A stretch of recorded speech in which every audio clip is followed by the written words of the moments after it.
Il-kap tal-Partit Nazzjonalista Adrian Delija ma ħallas ċenteżmu taxxa matul l-2015. Dan joħroġ minn kopji tar-rivużjoni tat-taxxa tiegħu tal-2016.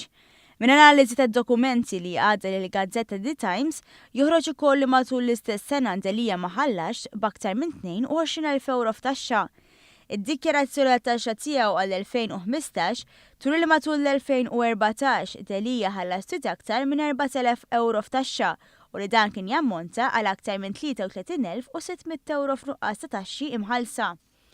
Minkejja li kien ilu ġimgħat sħaħ sfidat biex jippubblika it-tax returns tiegħu, kien biss fl-aħħar jum tal-kampanja għal ħadsa kap nazzjonalista li Delija ħares qarrija bid-dikjarazzjoni tal-assi tiegħu. Id-dikjarazzjoni wriet li kellu jagħti aktar minn 86,000 euro lid-Dipartiment tat-Taxxa, fosthom ftit anqas minn 35,000 fi maxxijiet u spejjeż għal ammonti dovuti.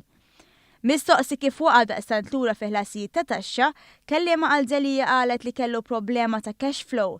Għalkemm qalet li l-akbar ammonti dovuti kienu għall-2015 u l-2016 u ħut imorru lura għal 7 snin ilu.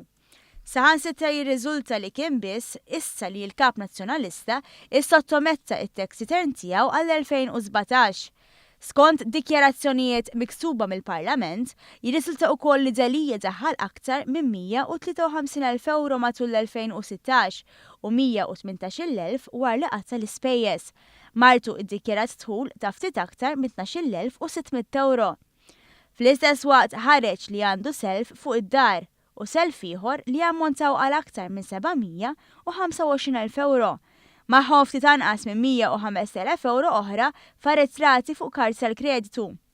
Mistoqsi x'għamel bil-flus meta qal li m'għandu l-ebda kont ta' tfaddil, il-kelliema qalet Delija nefaqhom biex iħallas is-self u spejjeż tal-familja.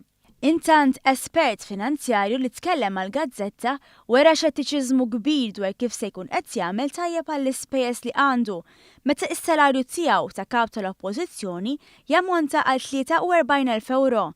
Minkejja li kien stqarr li se jerħi l-kontroll fil-kumpaniji li kellu, kollox jindika li se jibqa' b'xi mod involut. Fil-fatt minkejja li rriżenja minn direttur f'5 kumpaniji, huwa għadu direttur f'kumpanija li timporta l-inbit waqt li għadu jidher bħala azzjonist tal-kumpaniji. Waqt li m'għadux jidher bħala direttur u lanqas azzjonist tal-kumpanija legali Equitas li kellu mal-avukat Georg Sapiano, li ħadet eluf kbar ta' euro f'konsulenzi fi żmien Gvern Nazzjonalista, l-isma tal-kumpanija ġdida li twaqfet minn floka għadhom jidhru fil-kumpanija l-antika li kellu Equitas Trust and Fiduciary Limited u li fija għadu jidher bħala azzjonist ma' żewġ persuni oħra. Minkejja li rriżenja wkoll minn direttur fil-kumpanija Imjar Developments Limited huwa flimkien mal-azzjonisti l-oħra tal-kumpanija għadu responsabbli għad-dejn ta' 7.2 miljun li din il-kumpanija għandha tagħti lill-bank HSBC.